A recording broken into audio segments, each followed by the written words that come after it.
Welcome to Pulse. Positive actions, uplifting lives, sparking excellence. This is more than a podcast. It's a movement.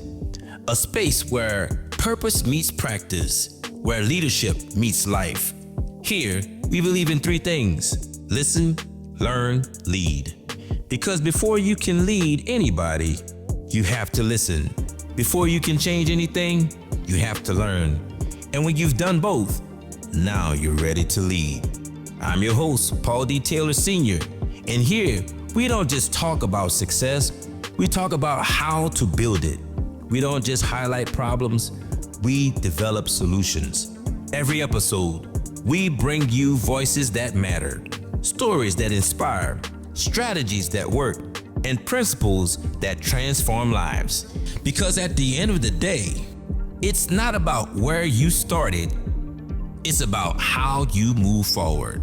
So lean in, listen, learn, lead. Get ready to take your pulse. Let's grow. Welcome to the PAULSE Podcast. We are so delighted to be back at our with our partners here at the district. This is a beautiful restaurant located at 100 West Pine Street in Ponchatoula, down in the heart of Ponchatoula, Louisiana. And it is just a phenomenal place. As I said before, my favorite here are the shrimp and grits. And actually on the menu it's called the shrimp and crawfish Gouda grits, and the wings, and or both, because I've gotten both at the same time. So I enjoy coming here. The ambiance of this place is just phenomenal. We're actually going to do a tour a little bit later, just to show you some of the amenities here at the restaurant where we're shooting our podcast. We have a very special guest here today on the PAULSE Podcast. The mayor of Ponchatoula, Mr. Wesley Daniels. Welcome, Mr. Wesley. Thank you. Thank you for having me. It's just a great, I guess in show business they call it's a great get to get the mayor of such an illustrious town. My history here at Ponchatoula is I'm employed here at the high school, and last year was my first year here, and I have been just enamored with the community. I've fallen in love with the community, and it's evident and apparent that you guys are doing something special up here in Ponchatoula. So I really want to start to talk to the Lieutenant Governor of Ponchatoula. I want you to put that hat on, because there are a lot of things that happen up here in this beautiful town. So tell me some things that that goes on here in Ponchatoula. Look, I mean, we like to say there's something going on every weekend, right? I think you spoke about the district and the ambiance of the restaurant, but go back 5 years, when the district wasn't here. The current owners, they had made a huge investment in Ponchatoula, and I hope it's paying off well for them, and it seems to be. But what we've found is that over the 5-10 years, people have come here and they've decided to invest in our town because of our people and because of the downtown.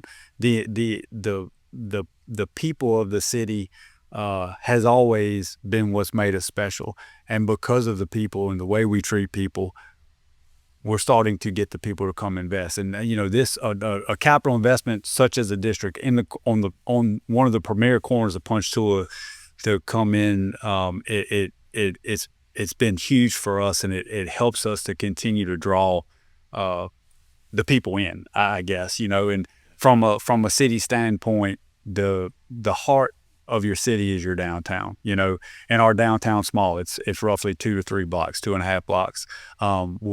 We're very fortunate that a lot of those buildings were older, but with that comes the financial limitations of what it costs to remodel those buildings, what type of businesses can fit in those buildings, because you have lack of the infrastructure in the buildings, water, electrical. You can't manipulate where those things are.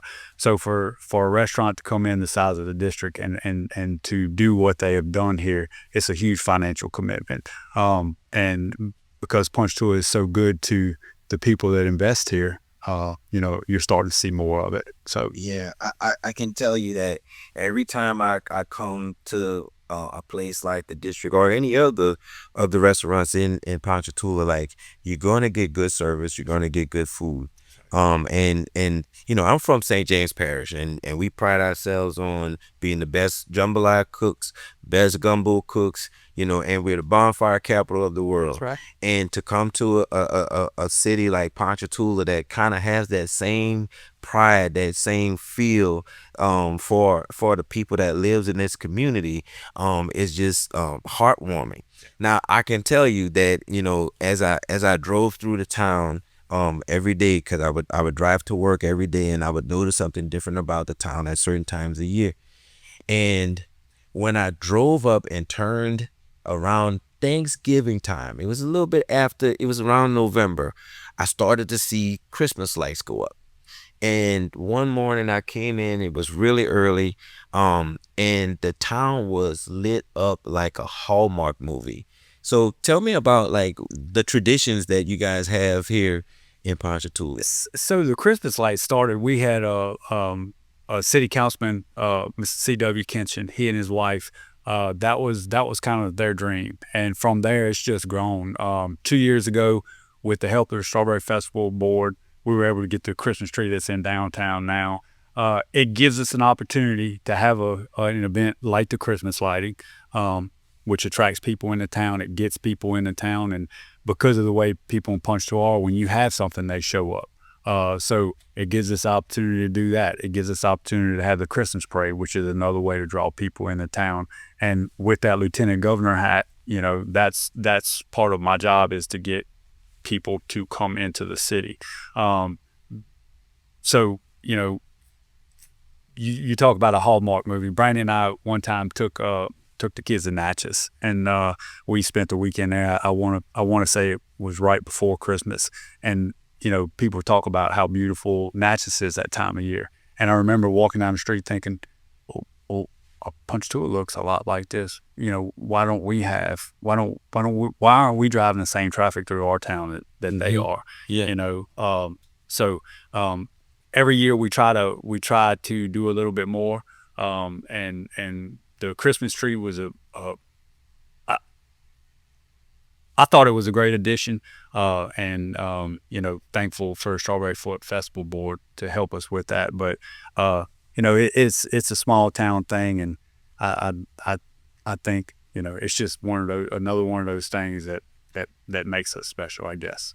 So, Mayor, what made you decide to go into leadership and to become mayor of a small town? Can you kind of like walk us through like your political? Was it your first time running for office? Absolutely. Yeah, absolutely. So my grandmother started a business in the 1940s from a bike, and that was our family business. It's still located here in town, 195 East Pine Street. We're right across from the feed store. So we've been in business for almost 80 years. That's where I cut my teeth in business. I was very fortunate to be able to work with family. My mother, who is still alive, still very healthy, she still works there. I feel extremely fortunate to be able to grow up in a town like Ponchatoula, to stay here and make a living in Ponchatoula, and to feel like it's a place where I want to raise my children. Ponchatoula blessed my family, and as I got older, you start to look at things like I said, I have kids. I don't want my kids to have to move off. I want my babies to stay here with me. Mm-hmm. And you get to a point in your career where you don't have as many responsibilities. You've hired people, things have, you put mechanisms in place to make life a little easier. And I felt like it was the least I could do. Ponchatoula has always been very important to my family. My mother worked with establishing the downtown back when it was Antique City. Her and Mayor Julian Dufresh worked on that very hard, along with a lot of others, and I don't want to leave names out. Mr. Brian McMahon was a huge part of that. But we've always tried to give back to them. And when I tell you Ponchatoula has been good to me, I don't mean it in a financial way. Ponchatoula has been good to me in a community way. You know, the people, my friends, and I truly feel that it was a blessing to have been raised here and to be raised by this community. And Brandy and I, we chose to stay here. I think both of us probably had options. And I'm pleased that our paths crossed and we were able to stay here and raise our babies here, you know. So you said 80 years your family's been in business here. What's the business? Real estate, Branch Real Estate. Branch Real Estate. Yes. I don't know what that is. So we sell houses. We have rental properties. We manage rental properties. We build houses. We've been in development. Anything to do with land, houses, real estate, we've had our fingers in. My grandmother was one of the few investors in a time, especially in a field dominated by women in the 40s, where she started establishing subdivisions and things like that. And our family still does much of the same. I mean, we have construction projects underway right now, and we've continued to reinvest in Ponchatoula. You know, the bulk of our real estate portfolio, probably, I would say 3/4 of that is here within the city limits of Ponchatoula. You know, Brandy and I have consistently reinvested our money back in to Ponchatoula because I'm comfortable with it. I know the people here. I know the property values are going to stay strong because of the kind of people that we have. And you know, very rarely does somebody come to Ponchatoula and decide to leave. They come here and they decide to stay. They come to visit and they leave. I heard a pretty interesting. When I started, I heard someone asked me, "Are you from here or did you come here?" Yeah. Tell me about that. What was my answer supposed to be? You know, look, once you're here, you're here. But it's after Hurricane Katrina, and we say come here. We got a lot of come heres, and it was people from St. Bernard Parish, people that were displaced from the storm. One of our great family friends, they said they were displaced from the storm from St. Bernard Parish. They ended up in Alabama for a little while, and they moved here in Ponchatoula. Our sons grew up together. And so they are come here, but they're here, and that's all that matters, you know. And I think, and I know, for instance, this certain family could have gone anywhere. I mean, his job would have let him work from where he wanted to go. I don't know how he ended up here, but once he got here, they fell in love with it. Raised their family. He raised his family here, his wife, and now they're part of us, you know. So you'll hear that come here. You know, I'm from here. I live in the same house that I was since I was 5 years old. It was my parents' house. Brandy's father still owns the house that she grew up in. You know, so we don't move around much if you're from here. Right, yeah. And speaking of, he's constantly referencing Brandy. She's my coworker, his wife. We are both administrators at PHS here in Ponchatoula, and so and her father is the fire chief here. Byron, we call him Stump, but Byron Willer, he just retired. He was the assistant chief. Yes. Sir. Okay. Yeah, I think he was with the fire department for 20 plus years. That's awesome. So deep family roots here in Ponchatoula. Yes. Well, I like to talk a little bit about, like, you mentioned about, you know, families coming, and if I'm a dad and I have some young kids and I'm looking for a place to bring my family, first thing I want to look at is, what is the economy of Ponchatoula? Like, if I want to come and find a job, what kind of skills do I need to thrive here in Ponchatoula? Like, what's the economy like up here? You know, I think we have a little bit of everything. There's a mix of everything, and we're close enough to larger cities that we can feed off of their success as well. I mean, just to the north of us is Hammond. Of course, they're a university town. Everybody knows what Hammond has to offer. But to the east, we've got Mandeville, Covington. Slidell's not that far. And then to the west, we have Baton Rouge. We want you to live here, raise your family here, and if you need to drive over there and go to work, come back, eat here, let your kids here. We're gonna help you raise them. We're gonna put the mechanisms in place to make you happy at home. Home. So, okay. Now, where I'm from, and I'm like I said, I'm St. James proud. We have a really good recreation program. We have soccer, we have softball, baseball, basketball, little league football. In football is like that's king in St. James Parish. St. James and Lutcher High are in St. James Parish. I've taught students from both of those schools, so don't send me emails because I love both sides. My daughter graduated from St. James High School. My two sons graduated from Lutcher High School. My younger son has 2 state championships with Lutcher High School. So, we just like sports is like the heartbeat of every community. Is really what brings everybody together.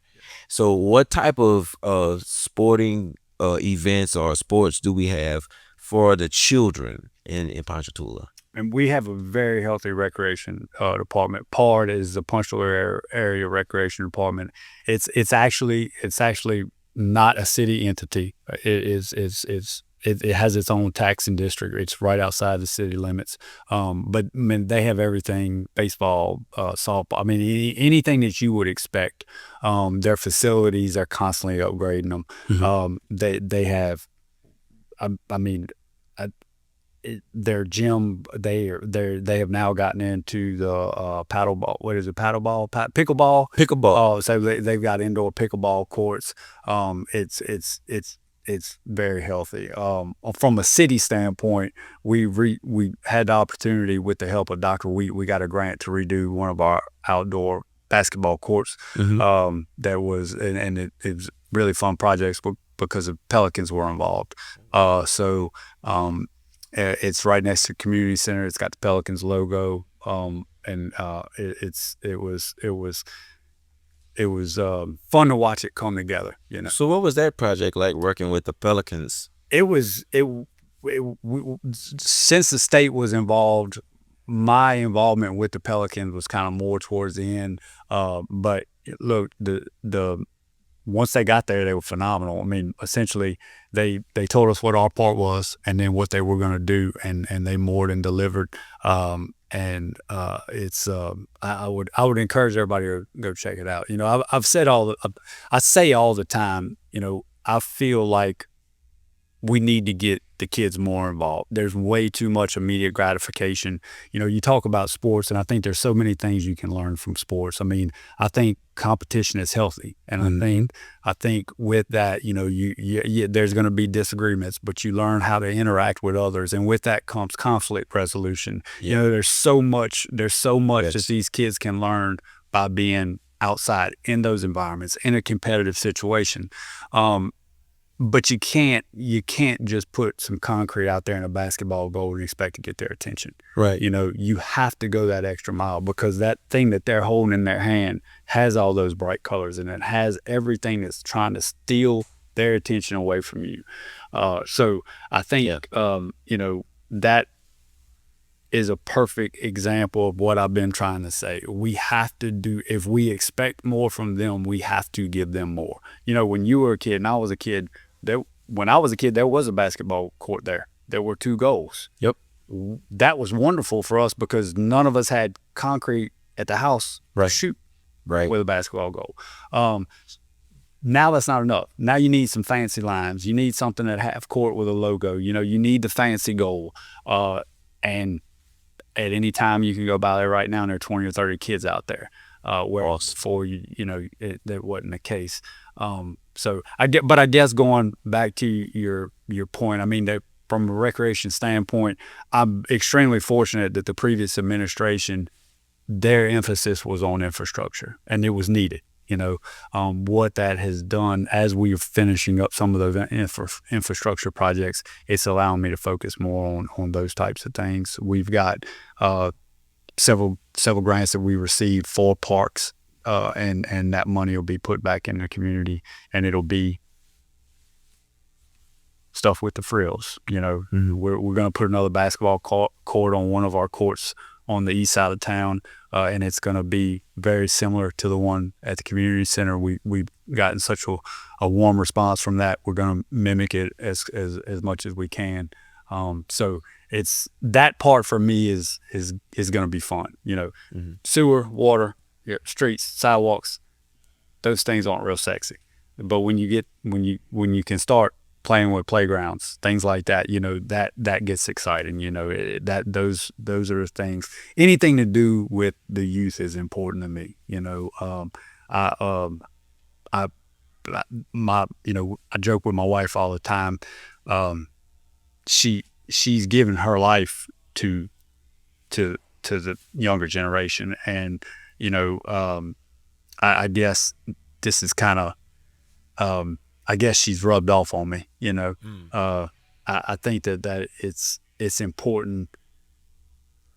I think it's really it's our only calling. I mean, that's our job. Yeah. I mean, if we want, if I love my city and I want it to continue and I want it to improve, then we have to invest in the kids, and so, and we've consistently and will consistently do that.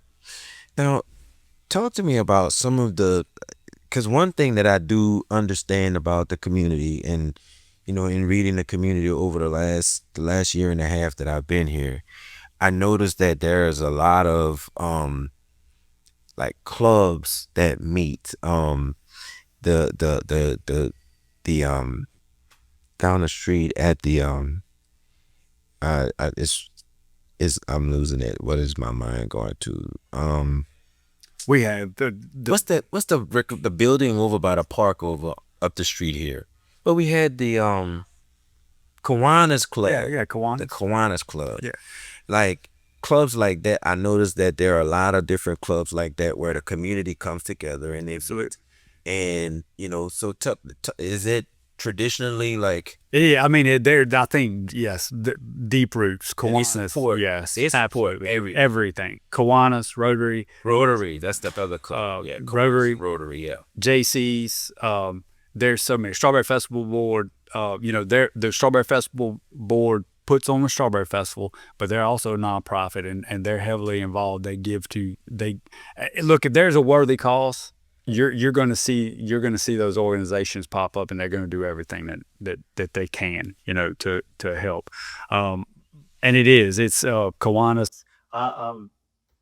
In Kiwanis, we meet on Wednesdays. We have lunch and just kind of tell us what's going on, what events are coming up, and that's when those conversations happen.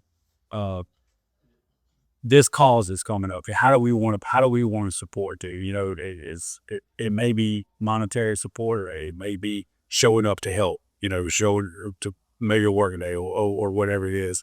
And those groups are great. They're phenomenal. But it also happens outside of there too. Your neighbor may show up. But those groups. And I'm so scared I'm leaving somebody out, that they really are.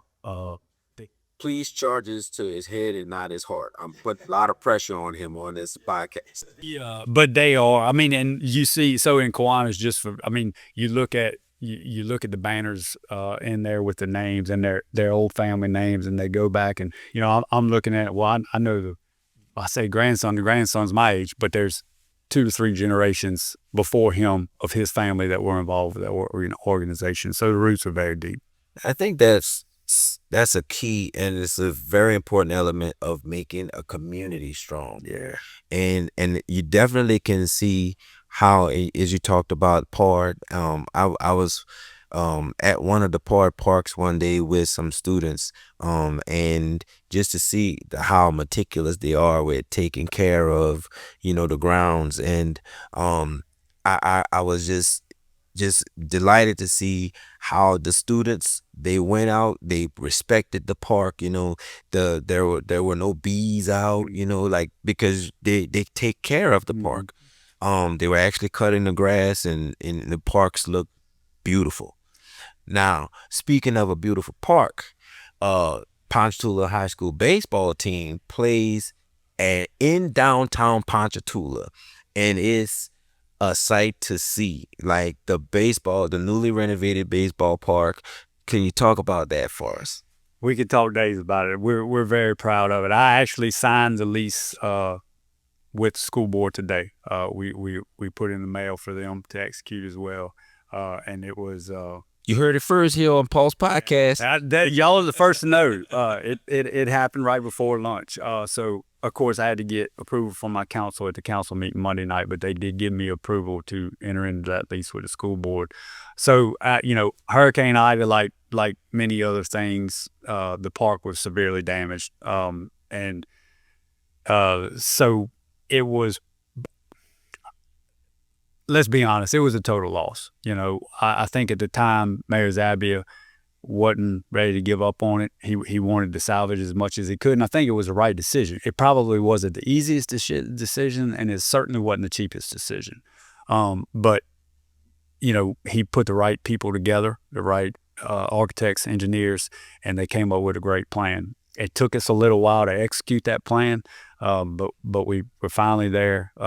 We got the high school team back in there, and we're to see where it was and where it is now. It's made my year. It was worth the grind. We had some contractor issues and things that you run across. Because it was such a tough project. You're taking a building that was constructed in the 50s, mostly concrete, and you're trying to piece it back together. And essentially that's what happened. And you're adding metal to concrete, for a cover. And it was tricky. I tell you, Mayor, I was fortunate to be on duty, and a lot of times I forget I'm on duty when I'm sitting in that park. I'm a football guy. I never played baseball in high school or Little League baseball, but when I'm at that park, I feel like I'm a baseball fan. I mean, everything is just so nice and laid out. You can bring your lounge chairs the way that the stadium seating is. You can sit your lounge chair in the stadium, and it's covered, so you're out of the sun, and you could just watch your son, grandson, nephew, or in my case, just watch my students, hammer away on somebody's team. I just love being out there. I don't know if the original architecture held, or they rebuilt it. I when I came in, it was renovated and the top wasn't on it just yet. And then this year when I went to my first baseball game and I saw it with the top on, I'm like, man, I could sit out here for hours because it's just so comfortable. It is. And so the original part, the bottom concrete part, that is part of the original structure. The superstructure that was placed on top, obviously that's new. So that main concrete structure, most of that was salvageable. Now there were some things on the outside facade, some structural components that had to be moved around, things like that. But I guess I shouldn't be scared to say I don't ever want to go, but I think it's probably one of the premier facilities in the area. And it's Definitely. something, looking, as a kid, I got to play there. Of course, it wasn't that park, but it was still, there was something majestic about it. There was something, I'm a basketball guy, so there's certain places you walk in and you can just feel it. The smells, the way I tell people all the time, you can walk me in a gym, you can bounce a ball, and I can tell you what gym I'm in. It's just, but you get the same feeling with athletic park. You know, when you were a kid and you got to play on that field, you were a big kid then. You know, you had grown up, you had done something, and you know, Ponchatoula is probably a baseball/football town, and so it was so important to the people in our community. They wanted the old park, but a new park, and I think we delivered the best of both. Right? You get the look of the old field, but you get all the conveniences of the new field. Well, speaking of the look of it, it looks like it could be like a semi-pro professional type park. It's just a small scale of what a real baseball park looks like, and you really have of the feel of baseball in the atmosphere when you walk up to it, you know. So kudos to you guys for the design, for all that you guys did in getting the lease done, because I think that is going to be something great for both the school and for the town. I like that we have a lot of things that this community does, but Ponchatoula is known, and I'm pretty sure you got some little, when I was a boy because when I was a boy in St. James Parish, I would walk out of my back door and cut a piece of sugar cane down and, you know, cut the stalk off, and I'm eating sugar cane. For you, I imagine it was strawberries. So So what was it like growing up in the strawberry patches of Ponchatoula? Strawberries are everywhere. You know, you cut your teeth on strawberries. For me, it's strawberries sliced with sugar. My daughter eats them the same way. You know, we every year it's time, and the strawberries is time for strawberries, and that's how we eat them.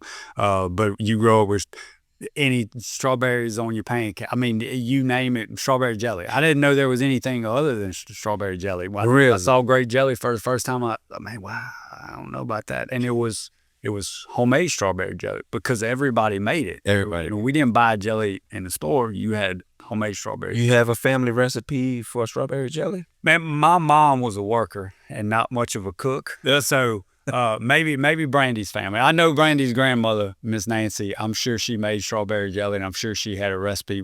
I'm not sure that Brandy could make it, but we probably have a recipe that we could share. I might try to prod her for that little recipe tomorrow. So known for strawberries, worldwide known for strawberries. So you guys have a strawberry festival. Yes, sir. Now, my first experience was last year with Strawberry Festival. A beautiful, I think it might have been the best weather day of the year. Yes. Last year on the Strawberry Festival, that Saturday. I actually went to view one of the teachers at our school, Tyler Kinchin, in the right pieces. Yeah. And but I sat the whole day and experienced the atmosphere. There were a lot of acts. I might have saw 5 acts that day. And they were all phenomenal. Wall to wall, and there are no walls. That's right. Like, it is jam-packed. So talk to me a little bit about the how the Strawberry Festival came about, and, you know, just bring us through the years and your experience with it. You know, it's funny. I actually had a gentleman bring me the other day a newspaper from the first year of the Strawberry Festival. And it was started to help the farmers, promote the farmers, and our signature crop, the strawberry. And, you know, over the years it's grown and it's grown and it's grown, but they never lost focus of what it was intended for. It was intended for the farmers and the people of Ponchatoula.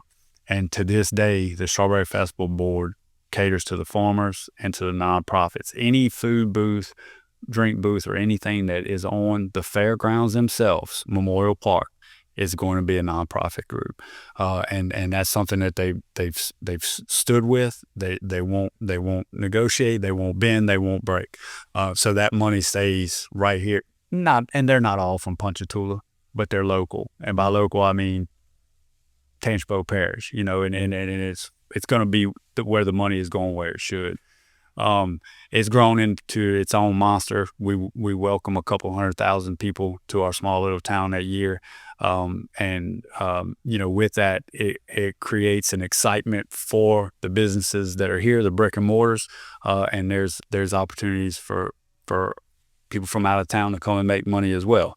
For the city, for me as the mayor, it's a logistical nightmare. For you think about the amount of trash, garbage, literal garbage that comes into town, and our guys have to handle and clean, to clean the streets and things like that. But for what it means to our businesses, our shops, and to the economy, we look forward to it coming, and then we look forward to it going. But it really, we throw that term around and we say it. And I actually have a meeting tomorrow with the police chief, fire chief, and the Strawberry Festival board to talk about a lot of the logistics of it. But you start throwing around that term, a couple 100,000 people, and it is literally a couple 100,000 people in a 4 to 5 block area. And when you think about that many people and what all is going on, it's amazing how pleasant it is, the bands, and the fact that it is so crowded, yet people keep coming back, and I think that says a lot about our community and the hospitality of it. I have a friend of mine that is in another state, and when they found out where I was from, that's the first thing they asked me: "Have you ever been to the Strawberry Festival?" And I said, "My whole life." Every year until our babies were young, we would leave for a couple of years just when they were young. But yeah, I live 2 blocks from it. It's interesting because a lot of times when you go to different places and it may have a local festival, the locals don't attend the festival. Like it's literally people from outside that comes in and pours into your town. But here is like the people that I saw at the festival last year were people that I work with at the school, and they live here and they come out and spend Saturday at the park. And I think that, the investment that you guys are putting into the parks that allow to have these types of events are paramount to, the growth and the sustainability of the community. And look, I think it's important to know the reason you see those people is because they're working or probably helping one of those nonprofits, giving back to their community. Absolutely. We hang out with our friends, we listen to a band or whatever, but most of them are probably going to work at a booth that's going to help this school get this for these kids or something, St. Jude, or they're probably going to do that. It would be easy for them to leave town. There's enough people, we don't need the locals here. But they're not. It's an opportunity for them to work to help a cause that's going to better their community. So they say, and they show up. And some of them work 12, 14, 16-hour days for those nonprofits because it's such an opportunity for them.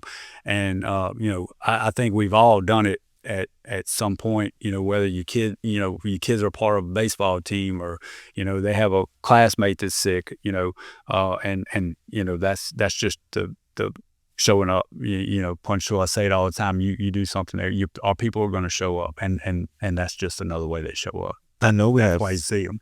We have several of our clubs from the school. I know the softball team. I know the Key Club. They all in our ag department. They sell the strawberry plants. So there are several of the entities that's a part of those nonprofits that's selling. That's really a part of the high school as well. So it's like the whole community comes together. And a lot of the acts were children from the schools. Yeah. Like I remember some of the dance teams from the different schools in the area. I think Martha Vineyard had their little dance team out. I think Champ Cooper may have had their dance team out. Just performing between the acts, and you have the different festival queens that came out, and it's just to sit back and to observe, like as a newcomer to the area. It was just nice to see how this community functions, and people show up and they do their jobs and they have a great time and they dance. Oh yeah. That's another thing. Like one thing I like about Ponchatoula is you guys dance. Yeah. Like y'all just, we had our homecoming dance for at the recreation center, the building. Beautiful edifice, by the way, and our students danced the whole night.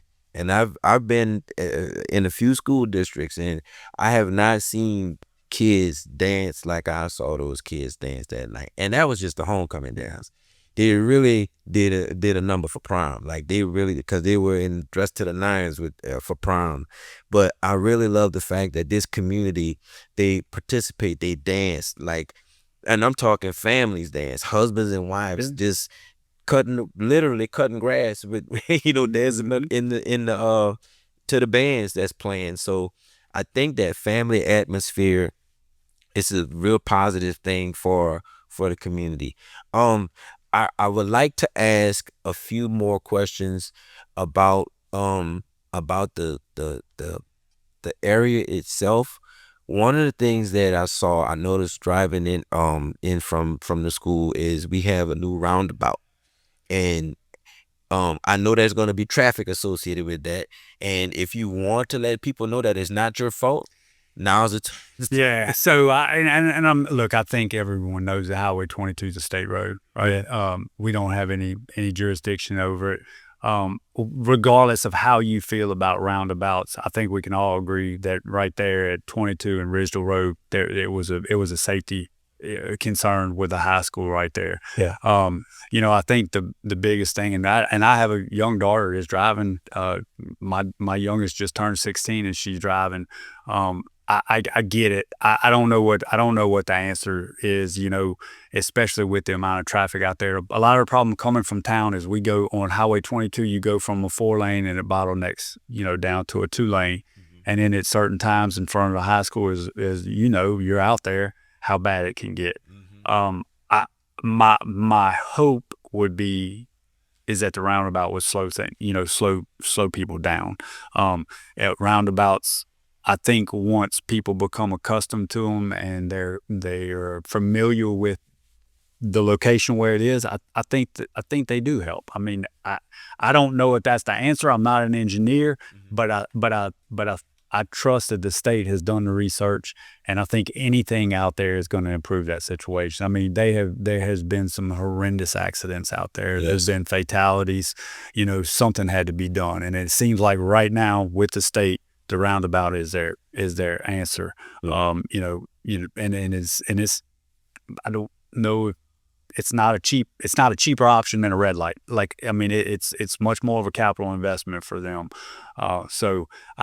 There's talks of another one between there and Ponchatoula, so I don't know if that's going to happen or not.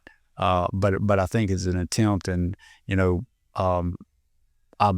I have had conversations with our delegation on the state level, and I know they echo the same thing. I mean, we're just trying to slow people down and save lives. And I mean, at that intersection, lives are a concern. I mean, Yes. it's happened. So I have seen, and some of our students were involved in accidents right there at that very crossing. And look, let me say, I'm not saying that. I'm not saying it's all the kids. It's just a busy intersection. Very busy. If you look at the growth on the east side, outside of the municipality, the amount of houses that are being built out there, it's just busy. It's just a lot of cars. Yes. And then you put a 5A high school with kids leaving. 2,000. Yes.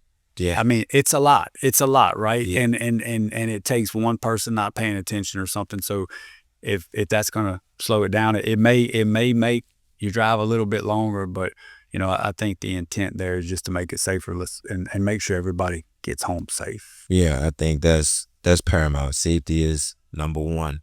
You mentioned just now about the growth. So you have, I've been driving around just trying to learn the area, trying to learn the back roads, trying to learn different streets and what goes where, because especially when you're trying to get out of a football game on a Friday night, you need to know the back roads. That's right. I'm not going to tell you all the back roads, because then y'all going to start taking the back roads, blocking it up for those of us who know about the back streets. But there's so much growth. There are so many houses being built. Can you talk about like that type of development that's going on? And I think that goes to the quality of life in Ponchatoula.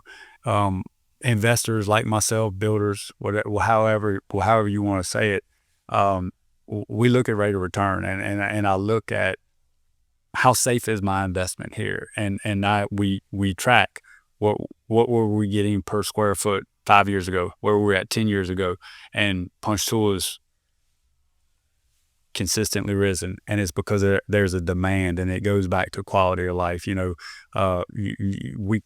without diving too deep into economic indicators, when someone is looking at that a family, quality of life is one of the, especially, I mean, even businesses that, when they're looking at where they're going to locate, where their employees going to be happy, and Ponchatoula, we're small geographically from an area, so if you want what the city has to offer, you want the amenities, you want the police protection, you want the fire protection, you want the proximity to our wonderful downtown. It's there's not a lot to choose from. Mhm. And it's only getting smaller because there's less available ground, so it's bringing a premium. And it took a little while for everybody to figure that out, but now it's full steam ahead. Tell me a little bit about that. I think it was the 100-year flood.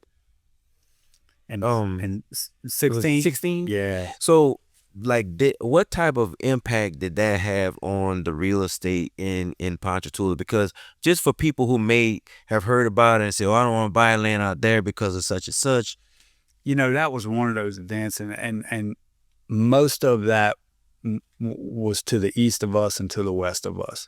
The municipality itself, there were isolated spots of flooding. I mean, it was just the amount of water that came down at one time. Yeah. But any major event like that, even if it's close to you, it does have an effect. And living in South Louisiana, I think our people are resilient. So does it slow things down? Yeah, I mean, I think it slows it down for a little bit, but I think it's like a hurricane. Man, it knocks you back, but you put the pieces back together, and you keep moving on. And I think, and I'll give a shout out to our parish president and the previous administration here. The response from the city and the parish when those things happen, I mean, you know that you're going to be taken care of. You know that we're going to put everything back together. When we need to step in, we're going to step in. We're going to get that quality of life back there. Property values, we saw it while it was damaged. There was a dip. Once everything was fixed, I mean, I think it stayed right there. I mean, we in Ponchatoula, and I'm speaking from a real estate standpoint, a real estate hat right now, we don't see drops in prices. The market may slow down, and it may cool off, and there may not be a lot of inventory. By inventory, I mean houses or land may not be moving, but it's not going to drop. It's not. And for someone like myself, I may have something that I want to sell. If it's not selling, it's not necessarily mean that I'm going to drop my price because I'm scared of if it's going to turn around. It's going to turn around. We know it is. We know what Ponchatoula has to offer. I think that's why you see people continuing to invest here. I think that's why you see the businesses continue to invest here. They're confident in the product that we have to offer. And so with that, luckily it drives competition for the housing market, which keeps it going up. I mean, we're not to where some other places are, but we're probably not where anybody thought we would be per unit per square foot. Mm-hmm. The price that you're getting for a new construction right now. My mom has been in the real estate game, for 50 years, I guess. And I don't think she ever would dream that we're getting what we're getting a unit now. Wow. So, all right, before I go to this last piece, I'm going to read you your rights. You have the right to remain silent. Anything you say can and will be held against you in the court of the public opinion. Okay. But when you think about the future of Ponchatoula as the mayor of Ponchatoula, what is your vision for where do we go from here? Man, I think we continue to expand on the success of the downtown. We're getting to a point from space that we really can't take on much more. The annexation's probably out of the question just because of geographical limitations on what's around us. So I think we try to tap into some more of that tourism market, whether that be ecotourism, agritourism, however, whatever avenue you want to take. And with that, for me, it's always going to be to reinvest into the youth. That's our legacy. I know for me, not that I think, I don't know that any of us are important enough to have a legacy, but in my home, that's my legacy. And I think, if it's my duty to equip the people underneath my roof with the tools to continue to push us forward. And, so if from a mayor standpoint, I want to put those mechanisms in place for our youth to do the same. Ponchatoula we're gonna continue to grow. We're going to have to change. A small community like this cannot become stagnant. There's no such thing as staying where you are. You're either going forward or you're going backward. There is a controlled growth, which responsible growth, which I think we've done a really good job at. But we have to continue to move forward. And if we're going to continue to push the ceiling on the things that we want and the things I think we need, we're going to have to learn how to attract some dollars from outside. And I think it's very possible. I think we proved that we're capable of it with things like the Strawberry Festival, some of the events that we have that draw people from not just outside of our community, way outside of our community, and then we'll take that money and we'll reinvest it into our community and mainly our youth. That's important. I really applaud, your efforts as mayor. Just reaching out the way that you have to expand the downtown and to uplift the downtown area. As a new person to the area, a couple of weekends ago, there was a lot of tents, like a pop-up shop. Is there a place where I can find that schedule as to when they're going to have these pop-up shops on the main street? It's so typically you can call City Hall at any time. And everybody, if you watch my videos, you know the number is 985-386-6484.